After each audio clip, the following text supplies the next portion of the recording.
first, she'll appear as caring with her round-the-clock calls to find out how you're doing, what you're doing. But soon, she cannot let you out of her sight.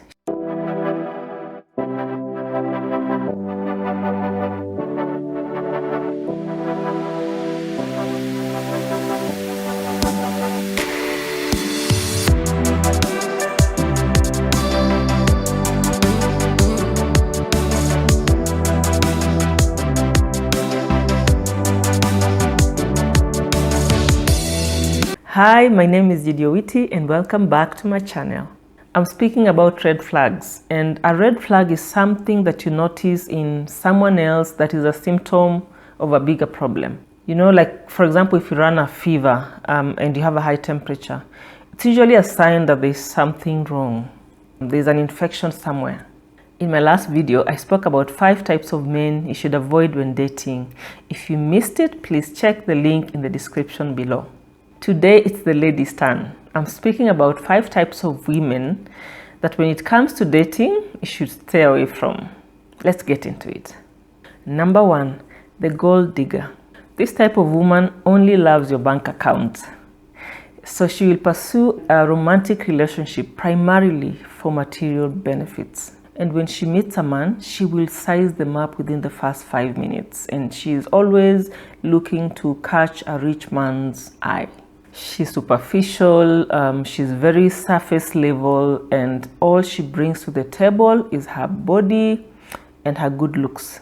Her love is for sale. So please note that the only reason she's with you is because you can take her to those expensive restaurants, you can buy her those expensive bags, you can buy her expensive clothes, you give her lots of money. She is not loyal to you, she is loyal to your pocket. So if another man shows up that has more money than you, he will have her.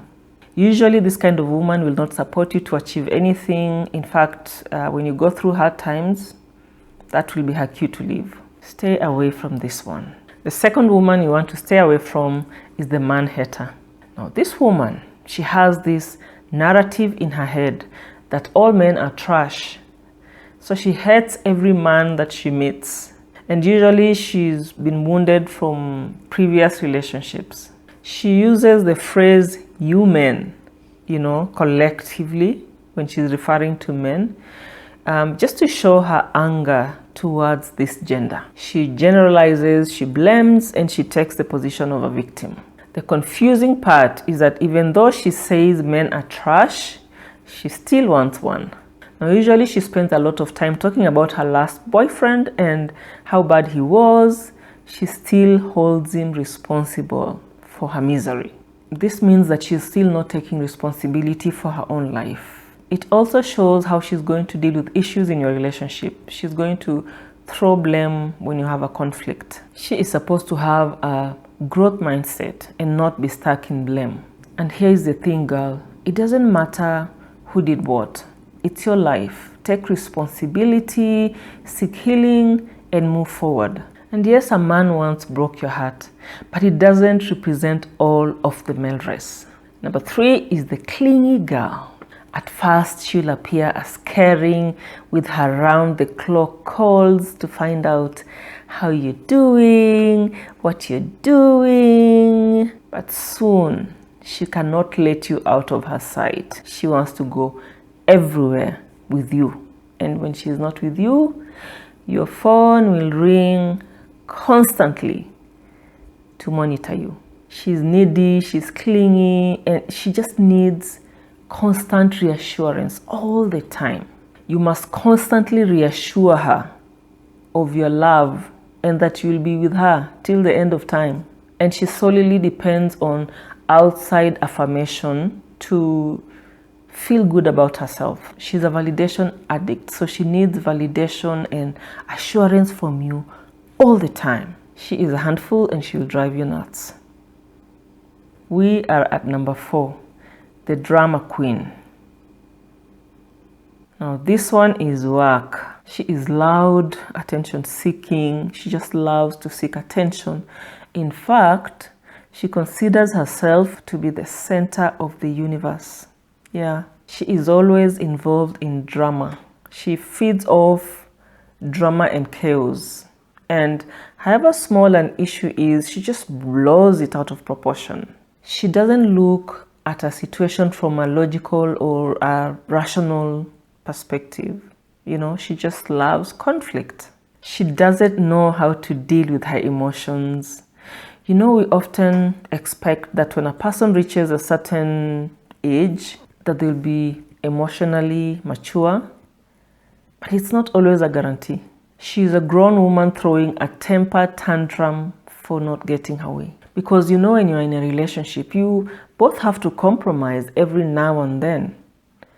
But not her. She just wants to have her way. She is highly manipulative. So a relationship with her soon turns into a full-time job. It's like you're on an emotional roller coaster. Listen, life by itself is already full of drama. So if your partner is bringing more drama and adding to that, it's hell. So look out for this one. And the fifth and last one is the flirtatious woman. Now there's a difference between being friendly and being flirtatious. Friendly is okay. Flirtatious is more like you're playful in a sexual way. This girl flirts with everybody. She's constantly wanting and seeking male attention. She's overly nice, overly friendly, and every man in her environment is her friend. If it's college, every boy in that class is her friend. She's hugging everyone. If it's the workplace, every male is her friend, and she's always giving these flirtatious vibes. She has a hard time setting boundaries and saying no to male attention. So usually you'll find that she's that girl in the office who is always getting like slapped on the butt by the men in the office, you know. And if you're dating her, this can be disrespectful and disloyal, you know, because she doesn't respect you and she doesn't respect herself. You want a woman who respects herself and who is not leading other men on. There you have it, 5 types of women you want to stay away from when dating. Now, if you happen to recognize yourself in some of these types of women that I've talked about, it's possible to change. Please go back and watch a video that I did on the purpose of singleness. I talk about us working towards self-aware, you know, that self-work that we do towards healing the emotional wounds that we carry. Maybe it's from our childhood or what somebody did to us. And we don't have to carry that forward. We can actually change and we can build our character. It takes us being honest with ourselves. It takes work for us to say, listen, I have a problem and I need to resolve this issue. Because like I said, red flags are always symptomatic of a bigger problem inside. And so instead of jumping from one failed relationship to another, it's important to just take stock. Stop, take stock, and honestly look at yourself and say, okay, what are the things that I need to work on? What's the self-work that I must do so that I can get better? Because when you get better, you will find that you will bloom in every area of your life, and that includes relationships. And that's all for today. Take care of yourself and each other, and I'll see you next time.